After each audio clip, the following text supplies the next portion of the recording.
grandes motivos o de los detonadores del diseño y la producción, en este caso, de esta exposición. Y bueno, esperamos que en este caso la charla sea de su agrado. Vamos a dejar aproximadamente unos 30 minutos, 35 minutos para que Jessica nos platique su tema y dejamos unos 10-15 minutos para cualquier duda, comentario que tuvieran en relación a su ponencia. Les agradezco nuevamente su asistencia y recibimos a Jessica con un aplauso. Muchas gracias. Muchas gracias. Pues antes que nada agradecerles este espacio aquí en el museo. Un agradecimiento especial pues a Víctor, a Brenda por el seguimiento y pues sí, el abrir el espacio para platicarles un poco de la ponencia. El tema está en proceso de investigación como parte de mi tesis de la maestría en diseño urbano.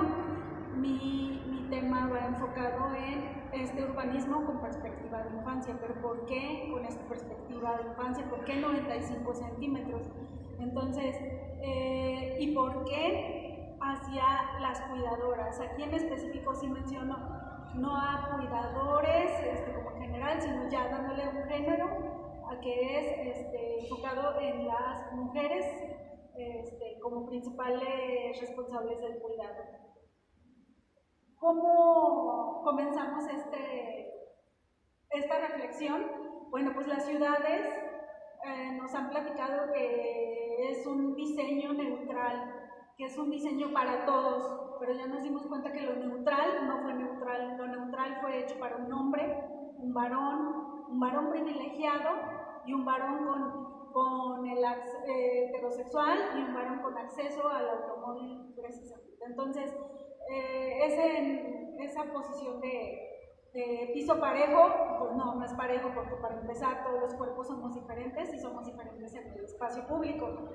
¿Quiénes son las personas más vulnerables a ese espacio público? Las infancias, por su tamaño, por diversas características, que lo vamos a ir platicando un poco, y las mujeres, como las principales cuidadoras, influyen en la manera en que las infancias crecen en esos espacios públicos. Si una mujer tiene una sensación de inseguridad del espacio público, para empezar no lo va a vivir y puede ser que deje de vivirlo junto a la infancia y que la infancia ya no viva el espacio público como lo vive un hombre adulto y privilegiado. ¿Cuál es la descripción de la problemática? Bueno, pues como ustedes lo habrán visto, pues salimos y toda la ciudad está basada en una infraestructura para mover automóviles. Y la idea de progreso, esa idea de progreso va basada en privilegiar esta infraestructura, privilegiar el uso del recurso para construir más carriles vehiculares. Entonces, ¿qué es lo que vemos? Cada vez más vialidades congestionadas. Y, por ejemplo, esta es una fotografía del distribuidor vial Juan Pablo II. Cuando lo construyeron, pensaban que los tiempos de traslados iban a ser muy cortos, iban a mejorar la economía, etc. Entonces, ¿qué nos encontramos hoy y todos los días en esta zona y en muchas zonas ya de la ciudad? Pues para empezar eso el congestionamiento, esa invasión del automóvil. ¿Y qué trae como consecuencia esto para todas las personas? Es, pues obviamente, las muertes y lesiones graves por los siniestros viales, contaminación, todas las enfermedades que provoca esto, la violencia del espacio público, porque cada vez hay más estrés por toda la complicación que tenemos aquí. Y pues, ¿qué hace esto también? Empieza a marcar las desigualdades. La persona que tenga automóvil es la que tiene pues el derecho de la vía, y las personas en general pues empiezan a tener deficiencias en sus traslados. O sea, aquí igual puede estar atorado un coche del año, como un coche eléctrico, ahorita que están de moda los Tesla, o sea, pues igual ahí puede estar atorado el automóvil. ¿Por qué las infancias? Partimos de que ¿por qué son los más vulnerables? Pues hasta la misma palabra lo dice, infans, o sea, la palabra infancia viene del latín infans, el que no habla, el imposibilitado a decir cualquier cosa, o sea, y cuando tenemos un bebé, que decimos es que no sé qué tiene, o sea, así también también en el espacio público el bebé, hay como Fer, de 2 años y cachito, de esa estatura de 95 centímetros, no va a decir qué quiere, él no sabe cuáles son sus derechos, él no sabe el derecho a la ciudad, entonces nosotros tenemos que partir de eso. Las infancias, porque en ese punto son las vulnerables, porque no son escuchadas, o sea, no, para empezar no hablan y para seguir, pues no son escuchadas. Entonces, esta dinámica de construir ciudades para el vehículo ha hecho que las infancias se vayan hacia las casas y ya no usen el espacio público. Entonces, que ahora falsamente decimos que los niños no juegan en la calle porque están entretenidos en el celular, pero nunca salimos a la calle y vemos que la calle está, como en este caso, o sea, es Día de Reyes, antes podían bajar al arroyo vial y andar en su bici, ahora le queda la banqueta. Ah, pero también la banqueta está siendo invadida por un vehículo o una motocicleta. Entonces, esa es parte de la colonización del vehículo, que ya tenemos tan invadido el vehículo que ya lo vemos normal. Hasta sin tener un vehículo, las personas defienden el espacio para el vehículo. Entonces, si vemos un vehículo, una motocicleta en la banqueta, ¿qué hacemos como peatones? Bajarnos de la banqueta. No exigimos de que, oye, esta es una vereda peatonal, estás invadiendo un espacio. Entonces, para los pocos niños que se atreven a salir a la calle a jugar, es más peligro porque son menos vistos. Es como un círculo vicioso. Menos niños, menos vistos, más peligro para ellos. Entonces, ¿qué pasa con los pocos niños que se atreven a salir? Pues sí, con más peligro porque si un niño está jugando en su cuadra a la pelota y lo atropellan, ¿qué es el primer comentario que vemos en Facebook de la nota es ¿dónde estaba la mamá? O sea, empezamos a culpar a los más vulnerables y a revictimizar, y sobre todo, en esta parte del género, a las mamás. ¿Cuáles son los puntos de entrada para colocar a las infancias como esta centralidad, para diseñar la ciudad? El espacio público va a ser ocupado por las familias cuando haya esa posibilidad de ocupar el espacio. En este caso, la fotografía es, a lo mejor ustedes ubican la calle, es la calle Sion, esquina con la luz, en el famoso mural de los Simpsons. El papá aprovecha para hacer ejercicio mientras las niñas andan en bicicleta. No hay parque, no hay una vereda para que anden, entonces cualquier espacio es buen espacio para que ellos estén. Entonces, ¿qué tenemos que hacer? Es reflexionar sobre la importancia de pensar en las infancias y que los primeros 5 años de vida son los más importantes para ellos. Neurológicamente es cuando desarrollan el 85% de sus conexiones. Lo que ahorita vive Fernando lo va a recordar toda su vida. Estos son los momentos en que más se establecen las conexiones con sus cuidadores. Por eso también es la importancia de qué calidad de espacio público quiero para que esa infancia haga esa conexión. La infancia a lo mejor se va a acordar del juguete que le trajeron los reyes, pero se va a acordar más de cuando fue al parque y jugó con su mamá con ese juguete que le trajeron los reyes. Se va a acordar cuando iba caminando de la escuela a su casa y tomaban el camión, iban platicando. Generalmente esas son las conexiones que más se quedan cuando iban y compraban una nieve. Cuando el niño estuvo en el parque y su papá o su mamá lo empujaban al columpio. Esas son las conexiones que queremos generar. Pero ¿cómo se deben de generar? Pues un espacio público sano, un espacio que ya no tengamos esas violencias, esas externalidades del vehículo. Entonces, aquí hablamos de esta parte de la investigación, es la decolonización del vehículo, que por mucho tiempo nos hicieron ver que era la idea de progreso. ¿Cómo nació la idea de progreso a través del vehículo? Pues con la parte del estrato social alto, cuando le decían, si tú te compras un vehículo, vas a llegar primero a tu destino antes que el pobre. Pero entonces empezaron a vender la idea de que tiene vehículo, entonces quiere decir que tiene un estrato social alto, entonces empezaron lo que acá conocemos como la revolución todas las personas que tenían un vehículo eran de estrato alto, pero ya después encontraban que en la calle pues las velocidades empezaban a disminuir porque los mismos congestionaban las calles. Entonces estas externalidades del automóvil pues las pasamos ya 100 años después y todas las consecuencias. La causa número 1 de muertes de niños y adolescentes son siniestros viales. O sea, los niños no manejan, pero son los primeros que se mueren en un incidente vial. Los niños no compran los coches, pero son las principales víctimas. Entonces, también partimos. ¿Cuáles son estos parámetros de diseño de las ciudades? ¿Cómo deben de ser? Pues así, sencillo es restar espacio a los vehículos, bajar velocidades. Principalmente, esa es como una pequeña decolonización. Pero como hablamos que el vehículo es una idea cultural muy marcada de progreso, entonces tenemos que empezar a decolonizar esa idea, que es la parte también que menciona Víctor del urbanismo, también va con la filosofía. No podemos intervenir las ciudades si no tenemos los sustentos teóricos para poder empezar a proponer estos cambios. Entonces, son como primeros pasos y después venimos con las intervenciones sociales y de urbanismo táctico, que es la parte como bonita, la parte visual del urbanismo, pero el objetivo principal son una metodología de intervención urbana que sea definitiva. Ahorita vamos a platicar un poquito del urbanismo táctico y sus pros y contras. Y como ya les había comentado, pues las personas cuidadoras pues, son mujeres principalmente, o sea, lo dice la estadística.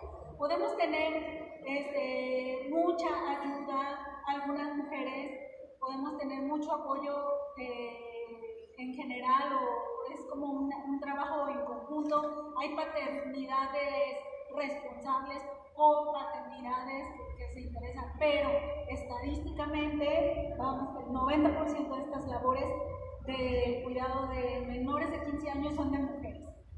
Y como las mujeres tenemos una carga extra en estas actividades, pues tenemos mayor tiempo que pasamos en los espacios públicos y mayor probabilidad de ser violentadas. ¿En dónde? Pues en el camino a la parada del camión, arriba de la oruga, o si me voy Por eso también muchas mujeres optan, o las personas que tienen la oportunidad optan por el vehículo, porque es como una forma de protegerme, mi caparazón me protege, pero pues tenemos otras externalidades con él.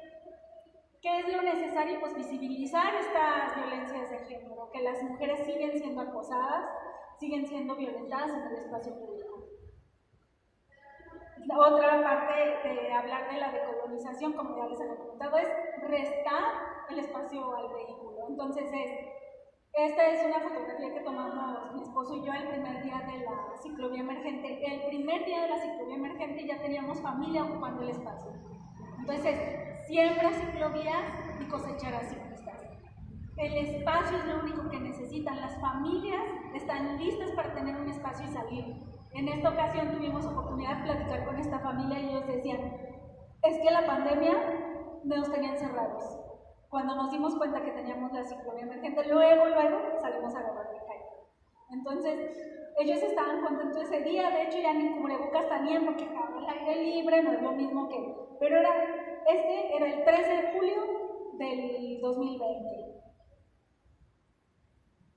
¿Qué son las ciudades a 95 centímetros? Pues es la ciudad vista desde los ojos de un pequeño o una pequeña de menor de 5 años.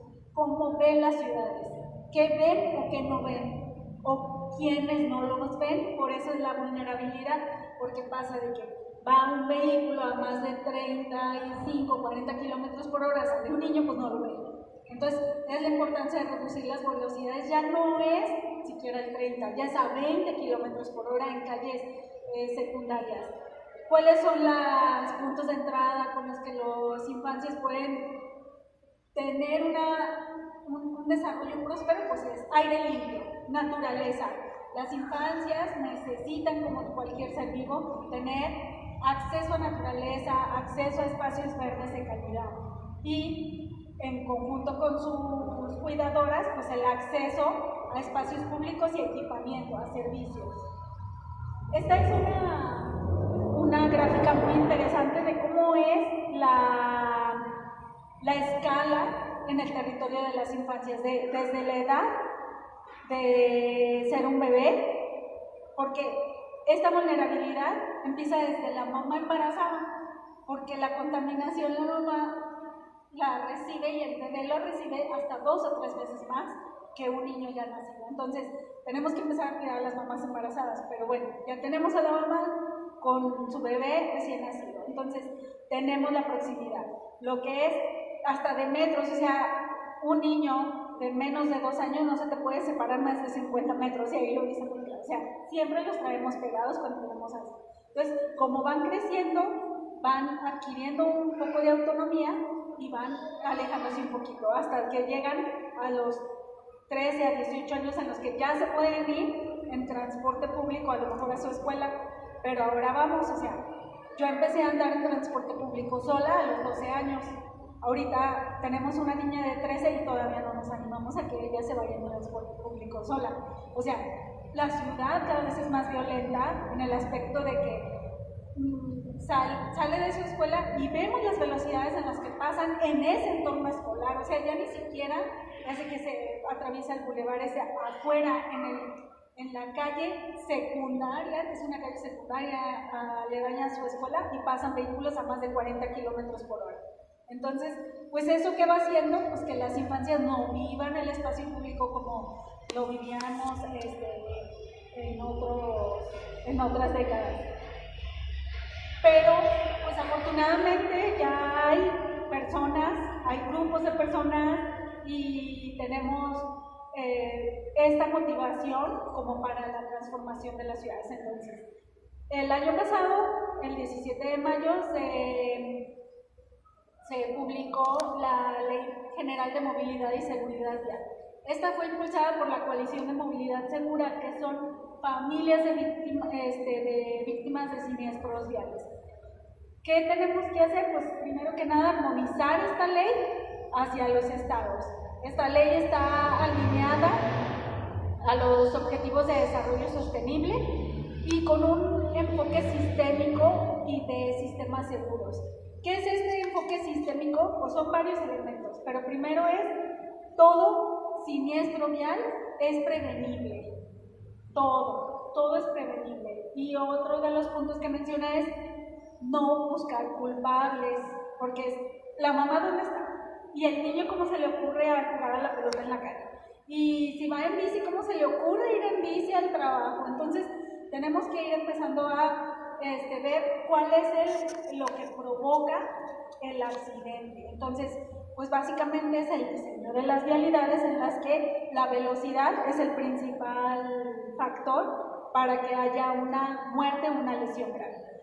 En noviembre del año pasado también hubo una modificación a las velocidades en entornos escolares, viendo esta parte que es muy importante para la reducción de las muertes en infancias.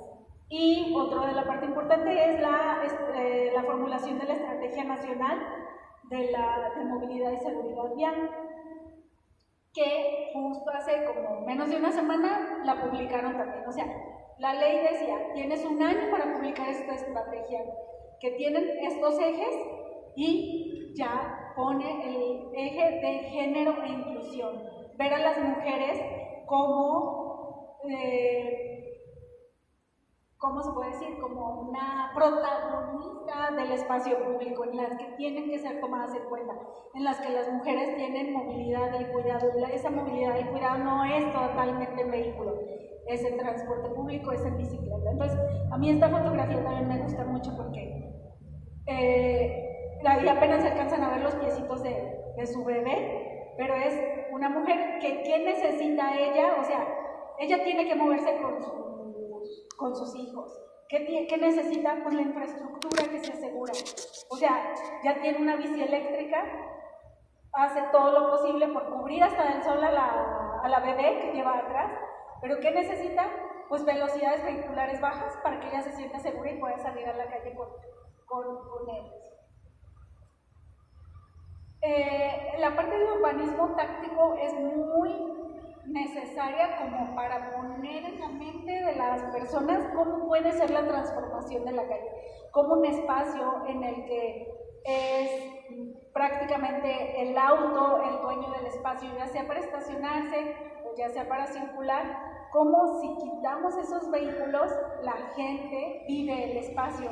Entonces, vamos a hablar que estas ciudades de 95 centímetros van en tres como ejes, que es el espacio público, la movilidad y el urbanismo barrial. Se necesitan acciones que sean de proximidad social para que las familias vivan este espacio público, con estrategias de ver a las mujeres y a las niñas y a los niños como protagonistas y como principales incidentes, personas que inciden en la ciudad. Entonces, el urbanismo táctico es como muy buen ejemplo, pero uno de las pues como desventajas es, para empezar, si nadie le da mantenimiento a esa pintura, pues se va a borrar. Y se necesita mucha voluntad, mucho trabajo comunitario, y no siempre hay personas con esa voluntad y esa voluntad de trabajar. Hay personas que hay que estar como motivando como constantemente. Entonces, cuando hay como un acelerador, como hay como un potenciador, se aprovecha y se pueden hacer estas transformaciones, pero el objetivo es pues visibilizar esto. Para eso sirve el urbanismo. Aquí este caso es un proyecto que trabajamos aquí en León, se llama Anda Valle, en el que es un andador peatonal. Ustedes a lo mejor ubican la colonia Valle de Señora. Es un andador peatonal en el que pues no pasaba nada. Pasaba la gente, pero nadie la veía. Sí seguían pasando mujeres y pasando infancias, pero nadie veía el espacio. Entonces, ¿qué se hace? Se visibiliza la necesidad de intervenir los espacios. ¿Para qué? Este es el verdadero objetivo de las ciudades a 95 centímetros, que las transformaciones sean permanentes, que las velocidades de los vehículos bajen, que el espacio público sea ocupado por las personas y no por los automóviles, que ya vimos que no es una forma eficiente de mover a las ciudades. Entre más carriles vehiculares tengamos, más vehículos vamos a tener, más congestión vehicular. O sea, esa ya no es la alternativa. Aunque nos digan que el coche eléctrico, que ya no contamina, pues no contamina el coche en el momento, pero contaminamos atrás para construirlo. Las pilas o baterías de litio son de las más grandes contaminantes, y para extraer el litio es todavía más contaminante y se desperdicia mucha agua, y el espacio público ocupa el mismo. O sea, ahí igual el vehículo Tesla o la carcachita del señor que va por la verdura, el carro verde, se va a quedar igual ahí atorado. ¿Cómo tenemos de conclusiones preliminares? Es pues reconocer esas vulnerabilidades de las infancias, ponerlos en primer plano en la agenda de transformaciones urbanas, que esta transformación y esta decolonización es con lo que les comentaba, comenzar a restar el espacio al vehículo y evidenciar esas externalidades, que cuando una persona no usa el puente peatonal, no le echen la culpa a la persona que no usa el puente antipeatonal. O sea, es ¿por qué no lo usa? Pues porque no se adecua a sus necesidades. Entonces, actualmente esta investigación está siendo acompañada como un proyecto que está ejecutándose, nada más que eso pues no lo quise poner aquí como parte de las diapositivas. Se los platico un poco más, porque para empezar el proyecto todavía se está trabajando, pero hay un proyecto en el que soy coordinadora que se llama Calles para las Infancias. Es un piloto para nosotros.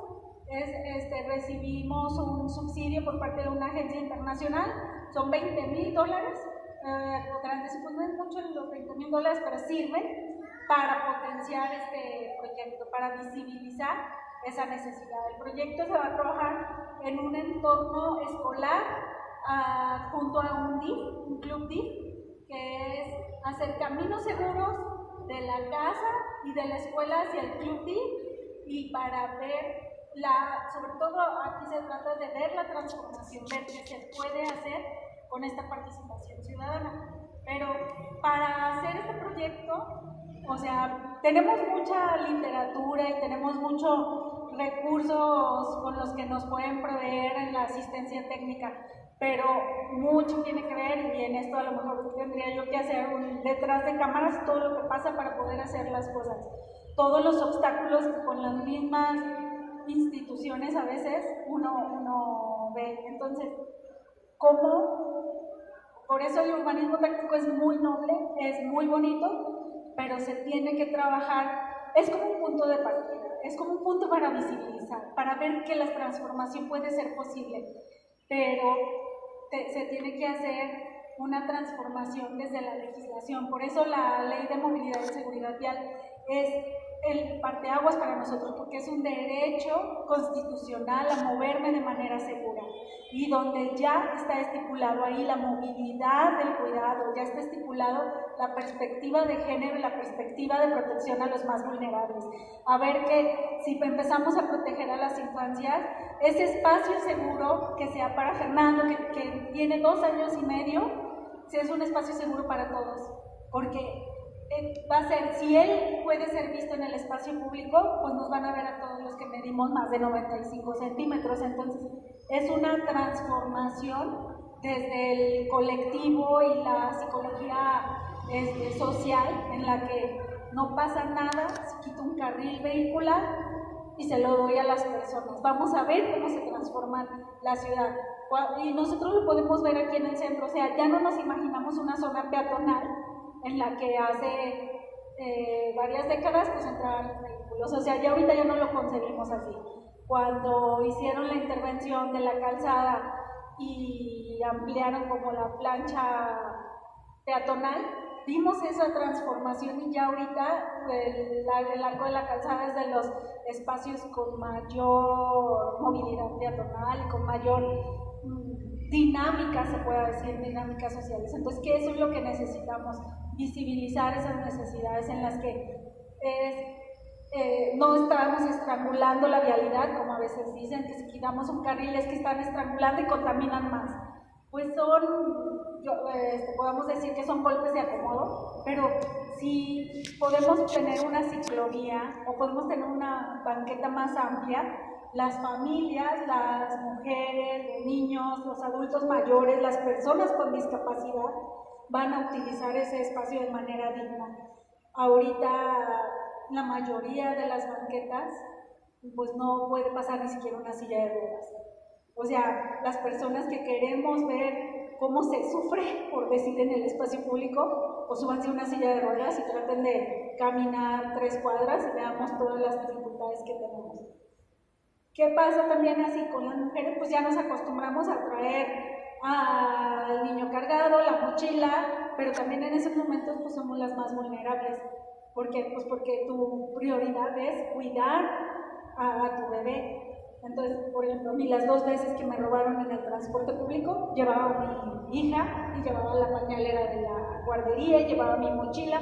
Entonces, se aprovechan de esa situación para violentar. Entonces, ¿qué tenemos que hacer? Pues, para empezar, el espacio público, hacer el andar de mi casa hacia la parada del camión por lo menos más seguro. Y ya vamos a dar otras acciones. Pero vemos también que los viajes de las mujeres y los viajes de las infancias pues son estrellitas, son como pues de la casa a la escuela, y luego a la verdulería, y luego voy con mi mamá, y luego si yo trabajo, pues lo llevo a la guardería, si no, pues, o sea, son viajes en los que cada viajecito, por cortito, por largo que sea, es se abre como la ventana del riesgo, pero también se abre la ventana a mejorar ese espacio.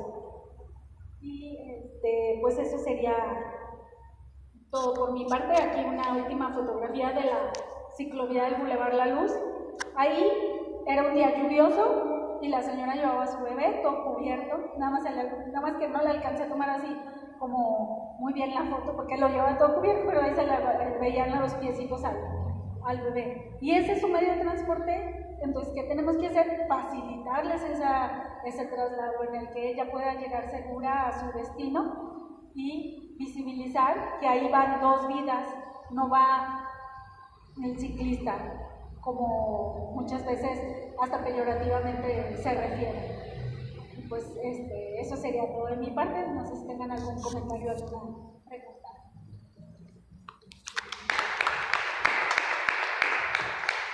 ¿Alguien quisiera hacerle alguna pregunta a Jessica? ¿Tuviera algún comentario?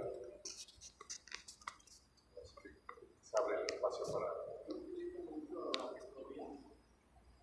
acercarle el micrófono. Gracias. Buenas tardes. Yo, bueno, me llamo Fernando Pacheco. Yo utilizo mucho la ciclovía. Hay una área, una parte de ahí, el bien moderno, que no se puede hacer ciclovía, no sé por qué no lo hacen. Hay partes donde sí hay ciclovía y esa parte de Mariano Escobedo no hay ciclovía. No sé qué tenga que ver allí la gente de allí que vive en el moderno, que no quiere que se haga, no sé. Eso siempre lo he pedido, no sé, pero es una de las cosas que ojalá y por parte de las personas que están encargadas de movilidad en este aspecto, ¿verdad?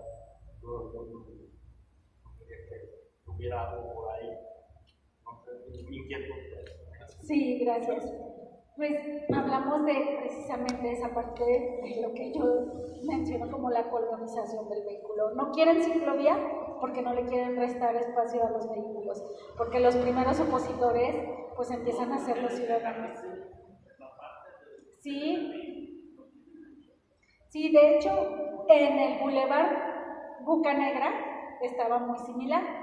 Y cuando lo quisieron intervenir o hicieron la intervención, los primeros que se opusieron fueron los vecinos de León Moderno, en el que decían, y aquí, pues la verdad es que yo tengo esa información de primera mano porque mi esposo supervisó la obra, y de los comentarios que le hacían es, por aquí no pasan ciclistas, los ciclistas deben de irse por las arboledas, los ciclistas deben de irse por San Nicolás. O sea, es el término peyorativo en el que también tienen identificado al ciclista, al que ven como pobre, como de marginal, como inculto, como el que no respeta. Entonces, esa es la parte en la que, por eso la investigación va como del lado de las infancias, porque también las personas en general es más difícil decirle que no a un niño. O sea, si yo le digo, voy a ampliar la banqueta para que el niño no tenga un accidente, tendría que tener muy como malas intenciones, o sea, demasiado egoísta para decir, no, no me interesa el niño. Pero al ciclista, como lo tienen concebido como un hombre que se dedica, aquí en León lo ven como, ay, nada más los ciclistas son los que andan, los zapateros, los de las fábricas. Entonces, tienen ese perfil ciclista ya en la cabeza. Entonces, es parte de esto de todas las personas tenemos derecho a movernos y movernos de manera segura. Y el espacio público es de todos y se comparte. Entonces, el andador peatonal, la banqueta, no es de mi propiedad, es el espacio público. Y la ciclovía hace falta. Y hace falta en muchas vialidades. Entonces,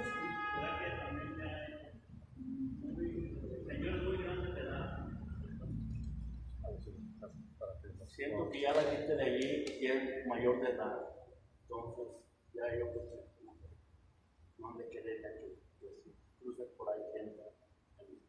Sí. Pero si sacan al perrito, todos los días andan paseando el perrito.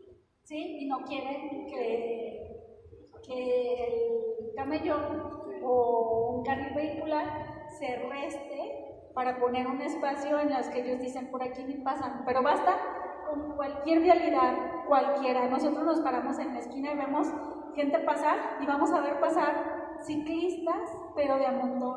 Y hay obviamente lugares en los que pasan más, pero ¿qué pasa? Pues no los vemos, o sea, en general la gente no las ve, los ve cuando van por abajo de la vialidad y no los ve cuando van en la ciclovía en camellón. Por ejemplo, aquí, a ella no la ven porque para empezar, pues va en medio. Las velocidades vehiculares en el arroyo vehicular, no. ¿Cuándo la ven? Si fuera abajo. Es que esos ciclistas no respetan. El 90% o hasta más de los ciclistas se van por el camellón, se van por la ciclovía, pero el poco que se atreve a bajarse de la ciclovía es al que volteamos a ver y decimos, es que no respeta, no hay cultura vial. Y no es esa parte, o sea, la cultura vial a mí me molesta como que la falta de accesibilidad, la falta de infraestructura la quieran como perdonar con la parte de cultura vial. Vamos a ver otra parte así bien esencial. ¿Ella a dónde va? Pues para su trabajo, pero ¿dónde está el trabajo? ¿O va a su casa? ¿Dónde está? No está en el árbol de ahí. O sea, el destino no es el camello, el destino está a la derecha. Entonces, en algún momento, pues ella se tiene que bajar. Y es cuando los vemos. Pero los ciclistas no contaminan ni visualmente, porque cuando se pone una ciclovía y dice, por aquí ni pasan, pues no quieran ver una congestión de ciclistas como la ven con los automóviles. Pues los ciclistas son rápidos, ni visualmente contaminan. Entonces, esa es la parte en la que con esto es poco a poco ser vistos. Entonces, aquí ella no está siendo vista. Yo la veo porque pues yo también iba circulando en la ciclovía, pero los árboles sí sirven de sombra y se ven muy bonitos desde el auto, pero acá hasta se puede esconder atrás del árbol alguien y la puede asaltar con una facilidad increíble. La avienta y ella por querer proteger a su bebé, o hasta pasa con los mismos hombres, los agarran entre dos, uno lo avienta al otro, el otro agarra la bici, el pobre señor no sabe a quién perseguir y se queda desprotegido. Y si alguien siquiera lo alcanzó a ver en el arroyo vial, no se puede detener, porque ya trae atrás 3, 4 coches con una velocidad en la que si se frena, pues se chocan contra él. Entonces, es también esta parte de ir promoviendo de que la gente se mueve de manera diferente y no porque yo me mueva en vehículo tengo que ser egoísta con el espacio público. Entonces hay como una base para la contaminación, para los siniestros viales, para todo eso. Si puedes, camina. Si no caminas, usa la bici. Si no te gusta, no sabes andar en bici, no quieres, usa el transporte público. ¿No quieres usar transporte público? ¿Quieres seguir usando el auto? Ok, no te opongas cuando quieran hacer esta infraestructura. No me opongo cuando vayan a hacer un paradero o que vayan a hacer un carril exclusivo para el transporte público. No me opongo cuando haya una ampliación de banqueta y no me opongo para la construcción de una ciclovía. Esos son como los principios. Entonces, básicamente lo que usted ahorita platica de que ¿por qué no hacen la ciclovía? Pues porque hay mucha oposición y cuesta mucho trabajo meter una ciclovía. Pero un punto de entrada para empezar como con esta parte de la psicología colectiva es pues por los niños, porque aparte de que son los más vulnerables, son los que es más fácil que se den las cosas, porque todos queremos unas infancias felices y si esas infancias son sanas, van a ser adultos sanos. Entonces ahora empezamos pero con el círculo virtuoso. Una infancia sana va a ser un adulto sano y que va a criar o va a incidir en su ciudad de manera sana y de manera positiva. Gracias, Jessica. ¿Alguna otra pregunta, comentario?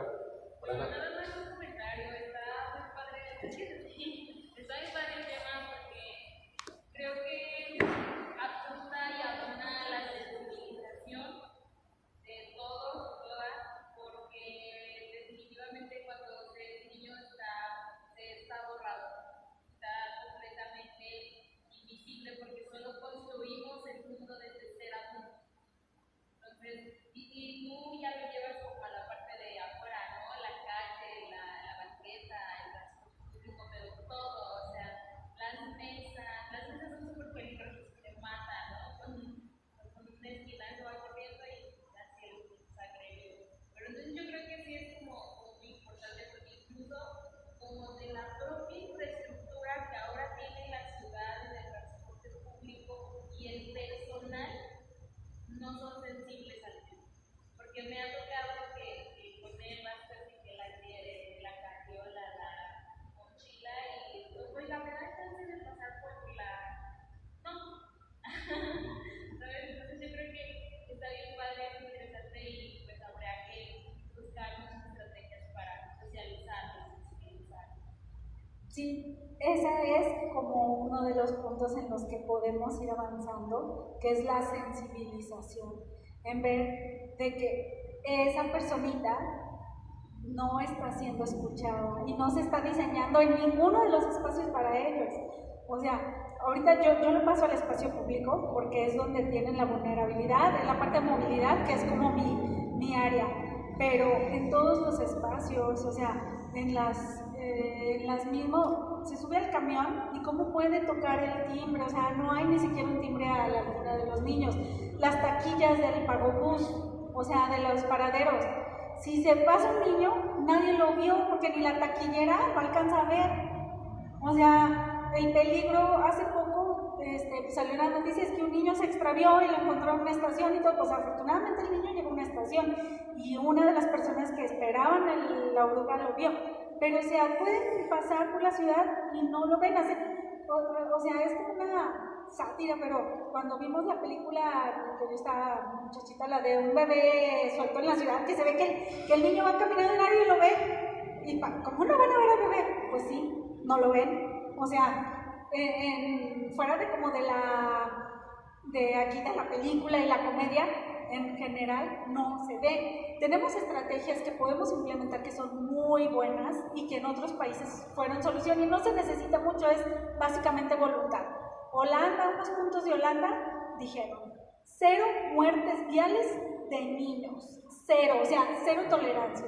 ¿Qué pasaba cuando había una muerte en la que estaba involucrado un niño? Cerraban la vialidad como si fuera una escena del crimen, hasta averiguar, así como escena del crimen, una semana cerrada la vialidad hasta averiguar cuál fue la causa de muerte de la infancia. Por 2, conocer el origen y castigo. ¿Y qué vemos aquí cuando hay un accidente? Lo primerito que publican es congestionamiento por un accidente. Entonces, y sobre todo en el Boulevard Aeropuerto, y a mí me da mucho coraje ver los comentarios, pero me meto a ver los comentarios de Facebook para ver pues cómo va pensando la gente. Entonces, ¿qué pasó en el Boulevard Aeropuerto? Y ponen, seguro otro tonto en moto que se atravesó, seguro otro que se atravesó corriendo. Entonces, primero culpar a la persona, es una vida, es una muerte de una persona que era familiar de alguien, que va a dejar el vacío, que va a dejar dolor en la población. ¿Y qué es lo primero que se publica? Se liberó la vialidad, ya como si ahí no hubiera pasado nada. O sea, se perdió una vida y estamos dejando, así como todas las vidas que ha cobrado el narcotráfico, que ya las vemos de lo más normal, también las muertes viales. Otro accidente. Entonces, ¿qué pasa? Pues ya no pasa nada. Se abre la vialidad, circulación regular. Eso es lo que nos preocupa, desafortunadamente, que no se hagan filas, que no se haga el congestionamiento vial. Pero no vimos quién murió en la escena. No supimos si era una niña, un niño, un adulto mayor. No supimos las razones por las que ocurrió el accidente. Entonces, ¿qué pasa? Pues vuelve a ocurrir el accidente, porque no se está solucionando el problema de raíz.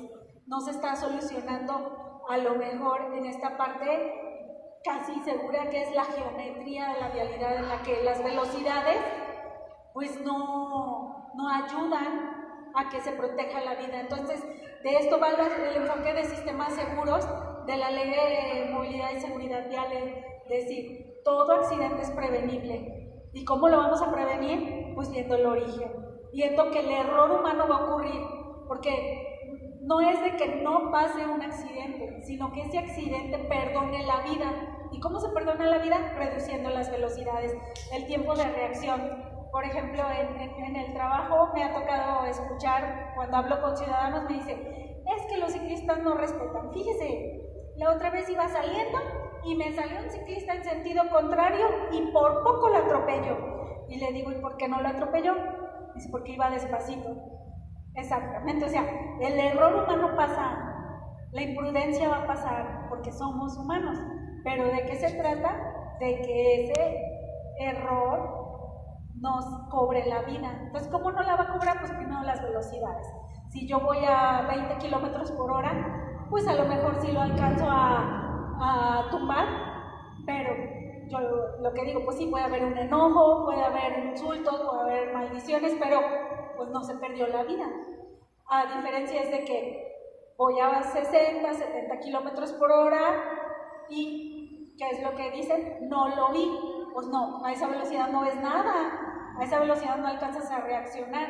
Y no es que la persona que vaya manejando diga, o sea, pues tan solo el frenado, la distancia, pues no le da el automóvil, aunque traiga los frenos ABS y todo eso, ya está comprobado que no es o sea, va a haber una lesión grave si va a una velocidad de más de 40 kilómetros. O sea, ese es un hecho, ya la estadística lo dice, y no, aquí no tiene que ver la cultura vial. Pues si yo tengo una vialidad en la que puedo correr, voy a correr. Si tengo una vialidad en la que la misma vialidad me dice, ve despacio, porque aquí, si ves pasar un niño, tienes tiempo de frenar, entonces voy a ir despacio, pero es el diseño de la ciudad. ¿Alguien más? ¿Algún otro comentario? Bueno, yo quisiera rápidamente, sin ánimo de polemizar, pero sí más bien de reflexionar, y dada tu experiencia, mencionaste hace ratito el caso de Holanda, por ejemplo, y bien, las grandes transformaciones urbanas paradójicamente no vienen necesariamente de la clase gobernante. Holanda, en los 70s, decidió, la sociedad civil decide justamente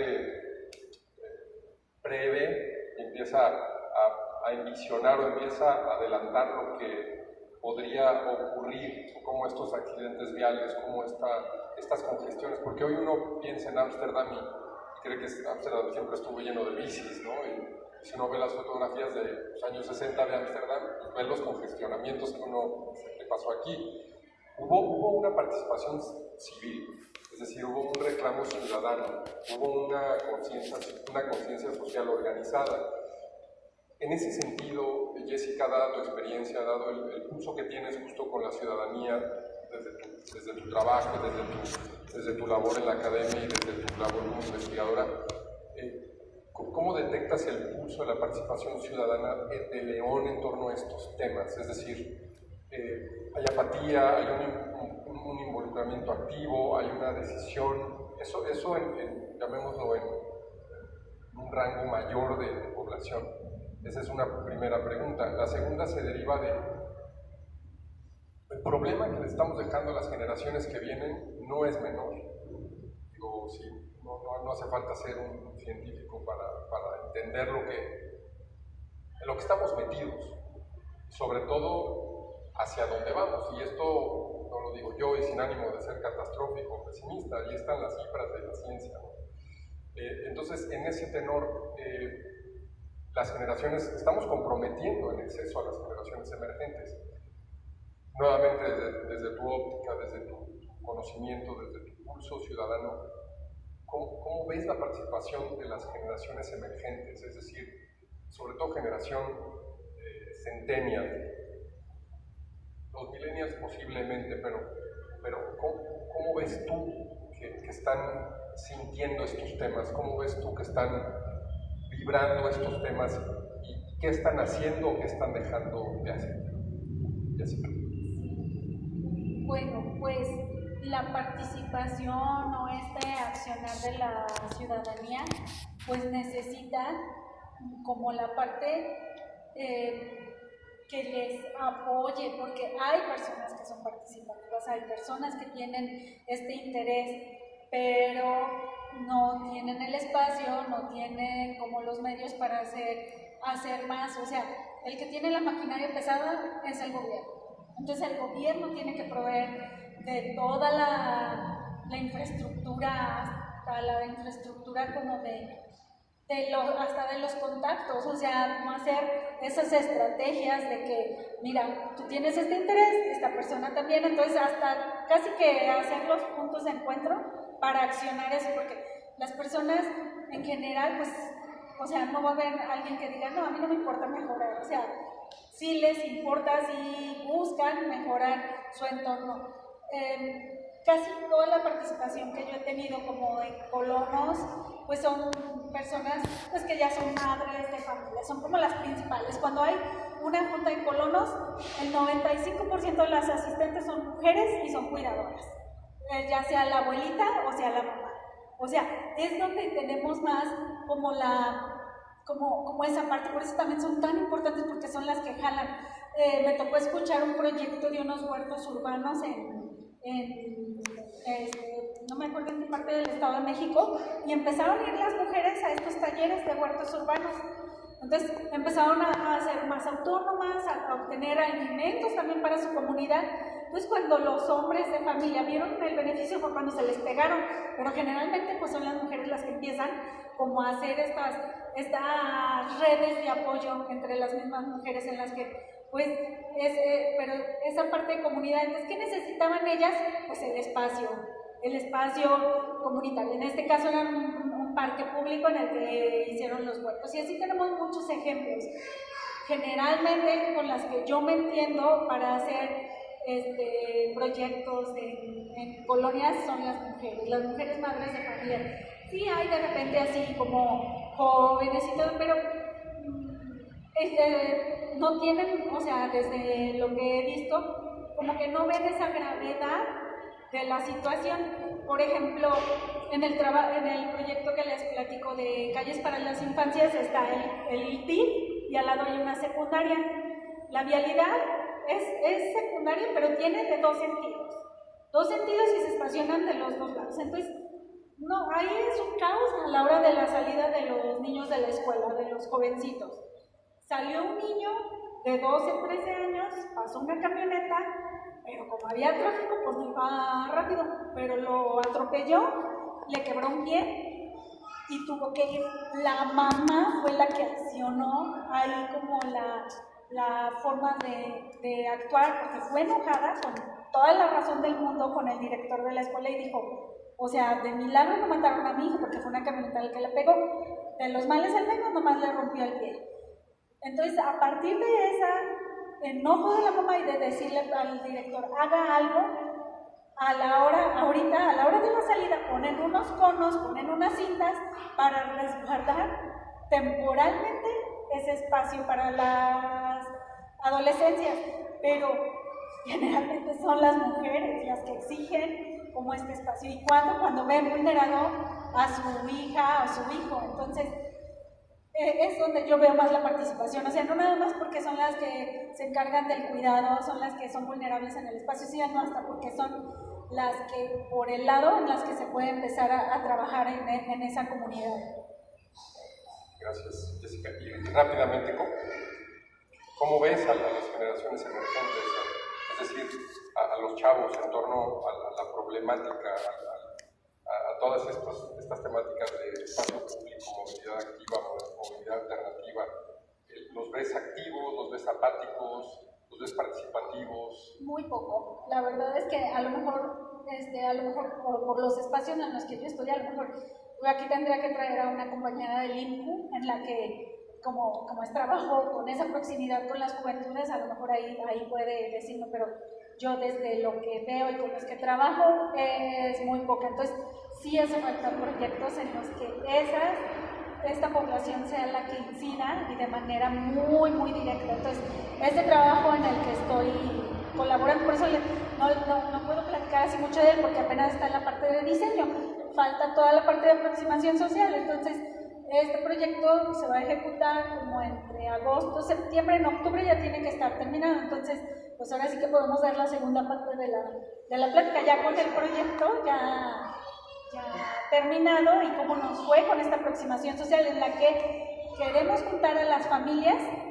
y hay un dispositivo que le llaman periscopio, que es el que yo me pongo, es como un dispositivo que yo misma armo con cartón y tiene la manera en que yo vaya caminando y pueda ver la ciudad a los 95 centímetros. Entonces es muy interesante ver esas reacciones que podemos obtener.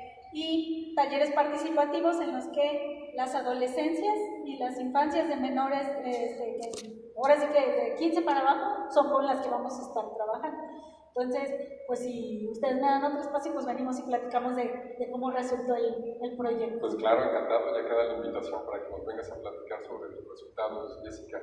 Y bueno, si nadie tiene algún comentario adicional, a mí no me resta más que agradecerte nuevamente, Jessica. Son temas sumamente necesarios, sumamente pertinentes, dada la situación en la que la que nos encontramos y sobre todo esta sensibilidad para seguir construyendo esta empatía y esta sensibilidad social que tanto requiere la ciudad. Bueno, a nombre de la Dirección de Fomento Cultural y Patrimonio, a través del Museo de las Identidades Leonesas, me permito entregarte una constancia y agradecer tu participación, Jessica, como ponente de la conferencia Ciudades de 95 centímetros. Muchísimas gracias, Jessica.